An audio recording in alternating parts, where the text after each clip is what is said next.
Welcome friends to the 16th module of AI. In this particular module, we will be looking at forward and backward state space planning. Now, the word planning is mentioned a few times in the earlier modules, and in this particular module, we will be discussing about what do we mean by planning and what are forward and backward state space planning, or sometimes called forward planning and sometimes called backward planning. Now, an interesting observation probably has revealed this thing to you. We have talked about many problems so far, but then not all problems are similar. For example, if I start proving a theorem and in the middle of it I find that I'm traveling a wrong path, I may start all over again, forgetting about whatever I have done so far. Now, if I'm editing a Word document and done something, after a while I believe that, oh, whatever I'm doing is not correct, I had to do it in some other way. Can I start all over again? I cannot. I have to undo what I have done, but I can undo. Once I undo that, I reach to a point where I want some difference, I can go ahead and do it. I'm playing chess, I have made some mistake in the second move and now I'm on the 15th move. I realize that I have made some mistake in the second move. Can I go back and do? Can I ignore? Neither can I ignore, nor can I go back. So there are three different types of problems. One problem is where you're exploring the search space, at the middle of it you just forget about where you were and start all over again, absolutely fine. In case number two, you can't just do that, but still you can come back, you can carefully undo the steps that you have taken and start from the place from where you believe that the error has occurred. In case number three, you don't have either of the option. You will have to do whatever you do best from that particular place. You can't go back, you can't undo. So these three type of problems, in many cases, obviously you can see that the problem number 3 is hardest. Now, is it possible for you to convert that hard problem into a little less hard problem type 3 into problem 2? The trick is called planning. So you can plan accordingly.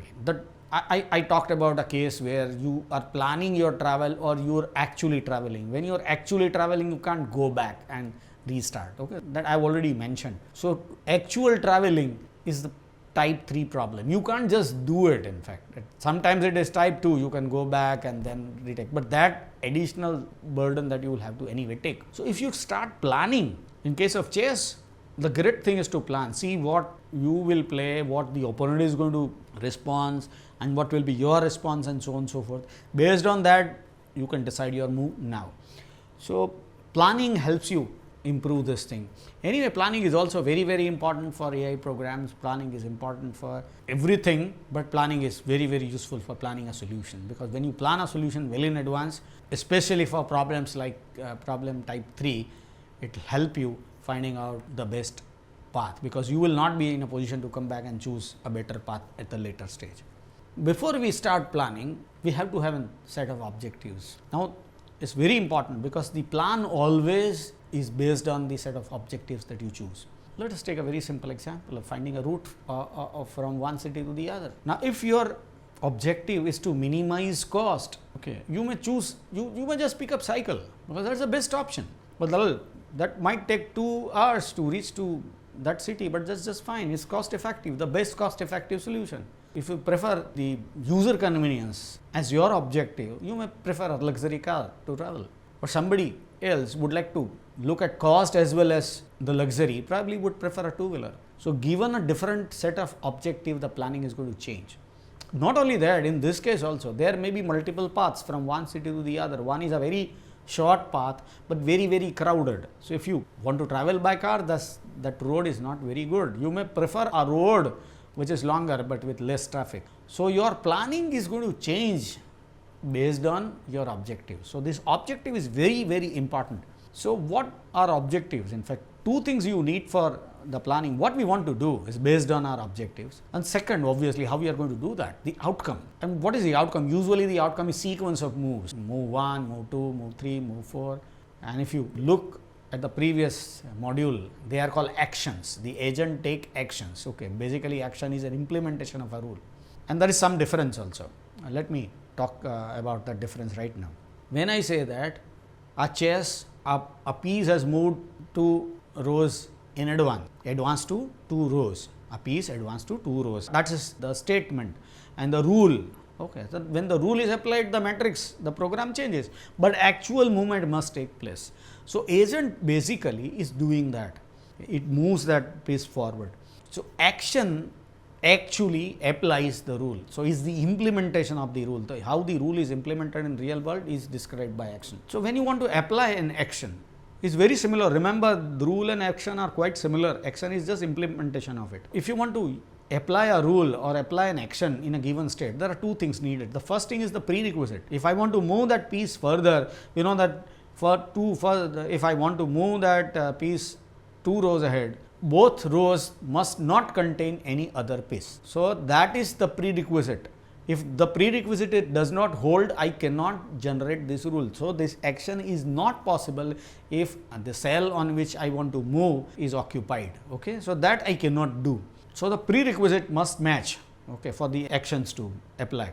In fact, the other important thing, there may be multiple actions available to us. Obviously, the first requirement is prerequisite with the action must be applicable in a given state. The second thing is the action may be acceptable, but will that action yield a goal, or will it move my state nearer to the goal state? If it does, then it is better, it is more acceptable. So, this is the other thing which we are interested in learning about. So, sometimes when you have multiple agents, you will need to choose an action which moves us nearer to the goal state, and such actions are known as relevant actions. And whenever there is a sequence of actions A1, A2, A3, A4, A5, then A1, when A1 applies, it generates the prerequisite for A2. When A2 is applied, A2 generates prerequisite for A3, and so on. Okay, so this is the other requirement. Well, there is an example. For example, an agent which is capable to detect an intrusion. There is a state which says that there is a possibility of denial of service attack. Now, you will have to move on from this state, and one of the objective of intrusion detection agent is to, whenever there is a possibility, the objective is to confirm. So, it should go to a state called confirm this thing. Okay. So, it has to move. The other objective is to, obviously, the other state is to communicate to other IDS agents running elsewhere in the network, and the third one is to take preventive action. So, these three things are to be done. So, what does it do? It generates the attack sequence, attack response sequence, I would say. Check for an attack, confirm the attack, and then take the preventive action. So, these three actions will happen. Now, you can see that these three actions will happen only in this sequence. You cannot just take a preventive action and then do something. You will have to confirm that attack before. So, without which you cannot work. Similar case is described in handout using the possibility of threat of fork in chess. An interesting issue here is that not only we are planning, but attacker also is planning. So, when we are doing something, the attacker also is doing something. Okay. So, what we have to do is to make sure that our plan is such that even if the attacker plans something which thwarts our plan, we'll have to outthink the opponent, and that is quite an interesting job. So, planning is not always that straightforward. When there is an opponent involved, like chess, we have already seen some issues related to that. Okay, when the opponent outthink us, we are going to lose. Okay, so that is critical here. There is a sample list of objectives which are provided on the next slide, which talks about restrict attackers at access to minimum, disallow any system disruption, and so on and so forth. Now, the idea is that when I am planning, these objectives are to be met, but not in all cases all objectives are possible to be met. You will have to compromise actually. Sometimes some objectives are met, sometimes some objectives are not met. There are two alternatives. One alternative 90% of objectives are met, in the other case 80% objectives are met. That is quite possible. So, objectives and actions, when you try to link, okay, our actions must take, the action must align with our objectives. For example, when we learn that malicious user's IP address, we know that this is malicious users, we can block him. Now, you can't just block an IP address without knowing it. So, that sequence is to be followed. The action can only be taken if there is a prerequisite. The action is only possible if some action is taken to generate that prerequisite. For example, I want to block an attacker's IP address, I must execute some action which get me that IP address. So, that actions are to be listed that way.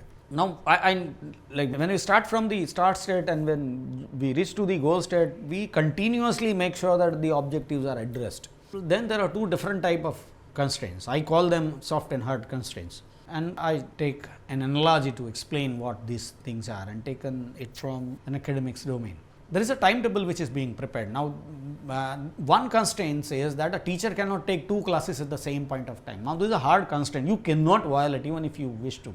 You cannot violate this. But the other constraint, which is called soft constraint, The teacher cannot take 2 consecutive classes. Now that is a good thing to have, that if a teacher has to take 2 consecutive classes, the delivery will not be to the same level. So you should try to avoid, but it is not that teacher cannot do. So this is called a soft constraint, which you can violate once in a while. So the objectives are also of that type. Okay, user convenience. For example, user convenience is one objective that I have to meet. So user should not find the network being slow or the server is not accessible and all that. But when there is a serious attack happening on network, it is better, you can say that the user convenience take a backseat. You just pick up whatever steps that you need to for thwarting that attack. Let the user be a little dissatisfied with the service, absolutely fine. So the objective takes a backseat. So that has to be there.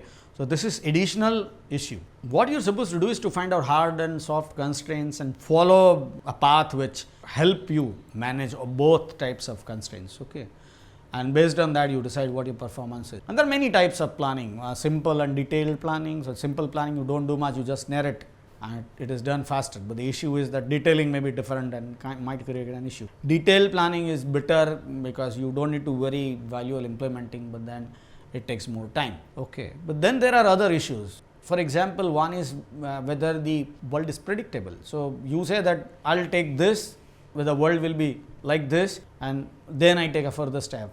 Like playing card, you say that I play this card, and then because others will play this, I'll play one more card. Now that is not in your hand. The world is not predictable. In case of self-driving car, world is far more predictable. When you know that when I apply brake, the speed of the vehicle will reduce. When I apply accelerator, the speed of the vehicle will increase. So world is predictable, and I can predict the outcome of my action in most of the cases. So world is definitely. But then world, if you pick up an 8 puzzle case, world is extremely predictable. I can provide sequence of actions and will clearly tell me whether I'll be able to get the answer or not.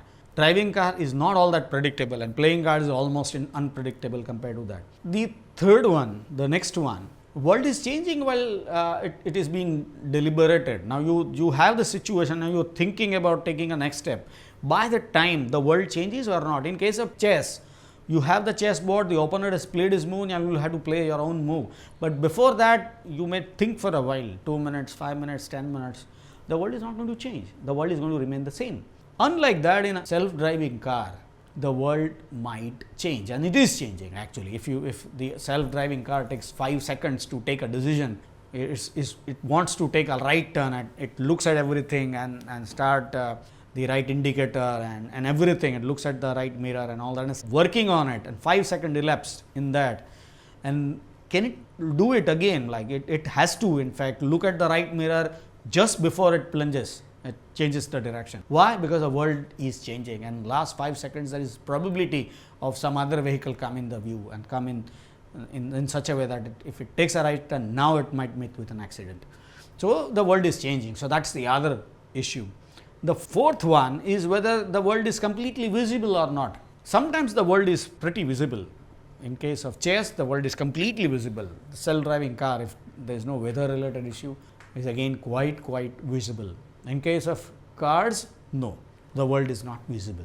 You don't really know the cards others have. You just can assume, you can just predict and work, okay, just guess and work.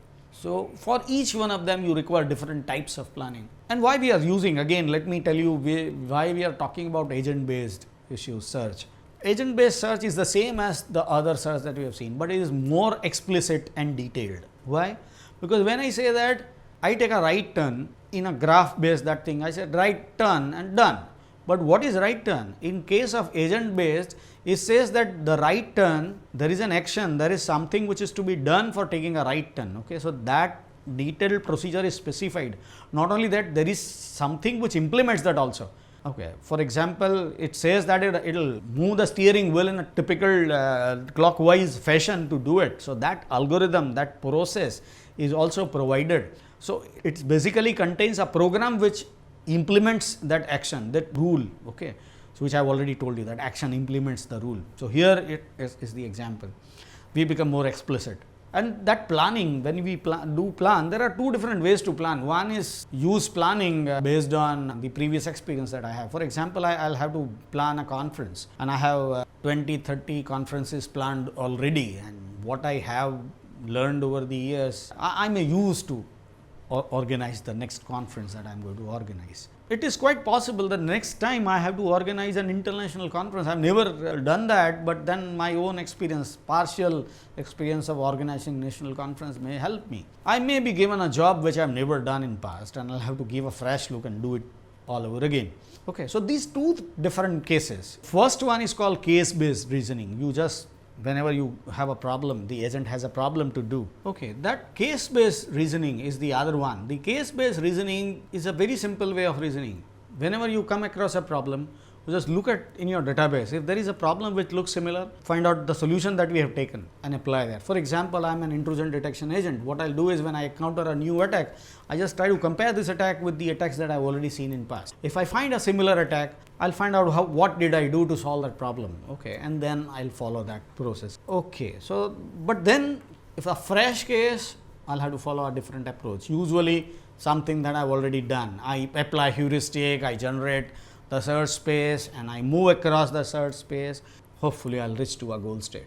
Okay, case based planning sometimes is known as memory based planning because a job is done in memory. Okay, the next thing that we are going to look at is called forward planning or forward state space planning. Now what you do is you generate the percept sequence which lead to the final state, or the actions or sequence of actions to lead to a final state. So basically the output of any planning is action sequence, forward or backward. Forward, you start from action number 1, 2, 3, 4, 5 in a way that you start from start state and reach to a goal state. In a backward reasoning, you start from action an minus 1 and so on, such that you start from a final state to just state before and so on till the start state. Anyway, that's just fine, but then the actions, what will be the order of the action?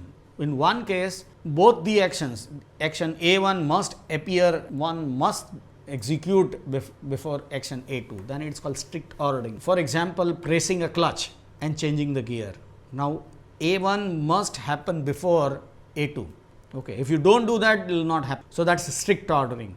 But starting in AC and increasing the accelerator value are two parallel things. They are not related to each other. I can order them in any way. So there is no order, unorder kind of. Okay, but then there is a partial ordering.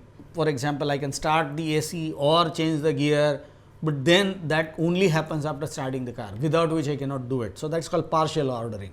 There is an example I purposefully chosen here, shown on the PPT, which indicates a case where backward reasoning is better or backward state space planning is better. Now you can see that initial state, and there are multiple states you can generate from initial state, but from the final state, you just look at that, you will realize that it's pretty fast for anybody to convert that final state into the 4 different components of initial state, because the problem is I have designed that way. I have contrived this example to showcase the usefulness of backward reasoning. In this case, the backward reasoning is quite useful. So some possible moves are shown here.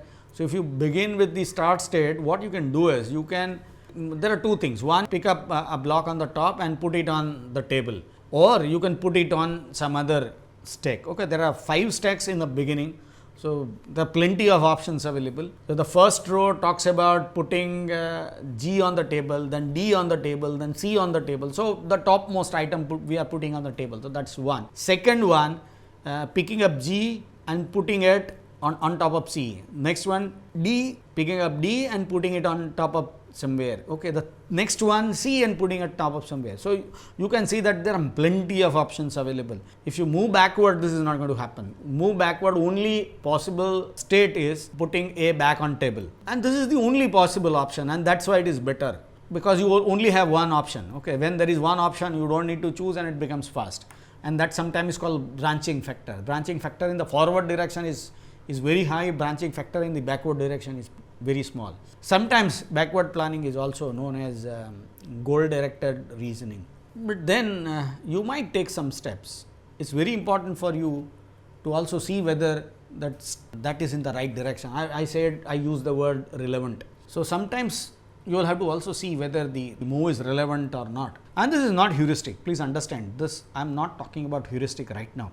Assume that there are some components in the start state, there are some components in the goal state. Now, when you move, there are some components which are there in start state, but not in goal state. There are some components in goal state which are not there in the start state. So, whenever you apply an action, suppose if it adds a component which is there in the goal state and not in the start state, it is good.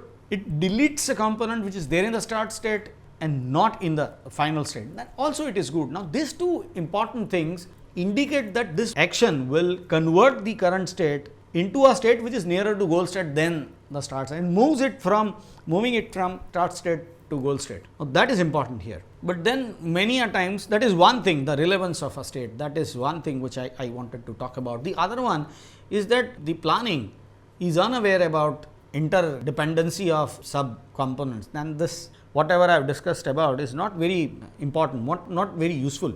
An interesting example is shown in a figure. B is resting on table, A is resting on table, C is resting on top of D, D is resting on table. Now, what you want to have is A is resting on B, B is resting on C, and then D is resting on table. Now, what I want to achieve is on table C, on table D, on BA, on AB. Now, this is what I want to have from this. Now, out of this, I say on AB is my first component. Okay.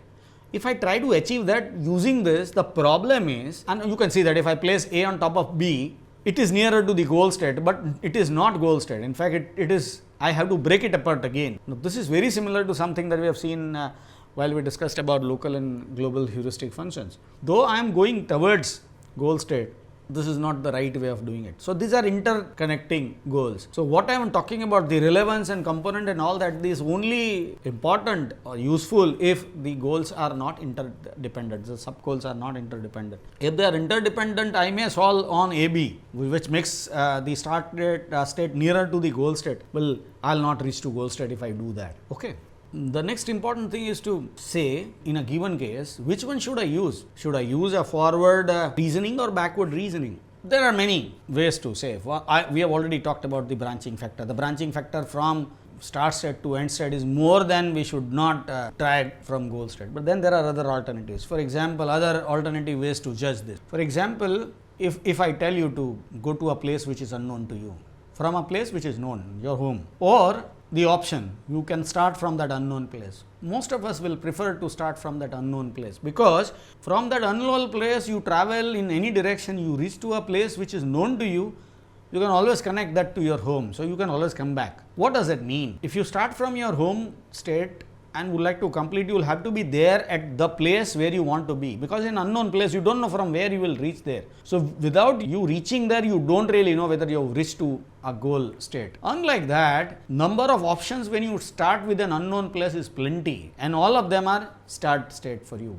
For example, if you start from the goal state and you reach to 10, 15, 20 places from where you can reach your home, there are plenty of options available. Those 15 options are possible. So, you can reach to any one of them and you will reach there. So, when such an options and more number of options are available, it is better. Second issue is what type of problem is being solved. For example, if you are looking at a big data inquiry that is coming in, look at the amount of posts and let me know whether my product is being sold or not, whatever. So, what I am actually do is to understand what the query is and process backward, because I start from query, I receive a query, I will have to process back. I can't start from the beginning. I don't really know. Or if I have a game playing program like chess, now I cannot start from the final state. I don't know what the final state is. There is no way for me to know, not only for a conventional state chess program, but you probably have seen many puzzles coming in everyday newspapers, some chess puzzles. Even for those cases, there is a single start state, but there are multiple possible end states. So, it is always better to start from the initial state or whatever state that you are given. So, point is, in this case, forward reasoning is better. The other one, if explanation facility is required, if the agent is supposed to explain the reasoning, for example, if you take a automated taxi and it says that 500 rupees, you may ask why 500 rupees, it has to go back and explain why 500 rupees. And when somebody says that normally I pay only 400 and you are asking 500, why it is so? It must process back and find out the reasoning for it. So, whenever explanation facility is required, the agent will have to look at the planning process from the goal, Okay, so the goal directed reasoning or the backward reasoning is very, very important in this case. The other case is how the solution will be implemented. For example, if I am using Prolog to implement the solution, Prolog is by default is a backward chaining mechanism. So usually you provide your goal, whenever you run up, provide your goal and will find out the solution. Okay, it will always travel in a backward direction. So if you are using a language like Prolog, the best option is to move back. If you are using conventional languages, if you use Java, C++, Python and all that, the best way to start from the beginning. It does not mean that you cannot start backwards, but natural flow of such programming languages in the forward direction. So, it is better if you do it that way. Okay. So, that is the point. With that, we will come to an end of this discussion, forward versus backward reasoning, which we have seen in the end. There are a lot of things that we have discussed. We looked at the planning process, we looked at the components of planning, we looked at what is good planning, we looked at agent based planning, the problems, the world, the environment related issues and so on and so forth. And at the end we have compared forward and backward reasoning processes and advantages and disadvantages. Looking at all this, we are now ready for talking about the planning process which happens in the real sales programs. Okay, so we will be talking about that in the next module. With that, we will conclude. Thank you.